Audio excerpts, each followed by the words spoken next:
Hello, ഇന്ന് saint Thomas day ആണെന്ന് പറഞ്ഞല്ലോ. അപ്പോൾ ആ ഡേയുടെ ഇമ്പോർട്ടൻസും കൂടെ ഞാനൊന്ന് പറഞ്ഞുതരാം. കർത്താവായ യേശുക്രിസ്തുവിൻ്റെ 12 ശിഷ്യന്മാരിൽ ഒരാളാണ് വിശുദ്ധ തോമസ്. അദ്ദേഹത്തിനെക്കുറിച്ച് നമ്മൾക്കറിയാം. കർത്താവിൻ്റെ റിസറക്ഷൻ, ഉയർത്തെഴുന്നേൽപ്പിനെയൊക്കെ സംശയിച്ച ശിഷ്യനായിരുന്നു. പക്ഷെ കർത്താവിന് അദ്ദേഹത്തെ ആവശ്യമുള്ളതുകൊണ്ട് നേരിട്ട് വന്ന് തന്നെ വിശ്വാസം ഉറപ്പിച്ചു. അതുകൊണ്ട് വിശുദ്ധ തോമസിന് അടങ്ങിയിരിക്കാനായില്ല. അദ്ദേഹം ലോകത്ത് ദൈവത്തിൻ്റെ സ്നേഹത്തെ പ്രചരിപ്പിച്ചു. ഇന്ത്യയിൽ അദ്ദേഹം AD 52 എത്തിയത് എവിടെയാ? ദൈവത്തിൻ്റെ സ്വന്തം നാടായ നമ്മുടെ കേരളത്തിൽ. അങ്ങനെ വന്നിട്ട് ഇവിടെ ക്രിസ്തു മതം പരിചയപ്പെടുത്തിയ ആളാണ് സെയിൻറ്റ് തോമസ്. അതുകൊണ്ടാണ് പ്രത്യേകിച്ച് നമ്മളിന്ന് സെയിൻറ്റ് തോമസ് ഡേ ആയിട്ട് ആചരിക്കുന്നത്. ഇദ്ദേഹത്തെ പറയുന്നത് ഇന്ത്യൻ ക്രിസ്ത്യാനിറ്റിയുടെ ഈ ഒരു ദിവസത്തെ ഇന്ത്യൻ ക്രിസ്ത്യൻ ഡേ എന്ന് പോലും നമ്മൾ വിളിക്കുന്നു.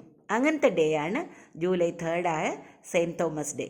ഇന്നത്തെ ദിവസത്തിൻ്റെ എല്ലാ അനുഗ്രഹങ്ങളും നന്മകളും ഞാൻ നേരുന്നു.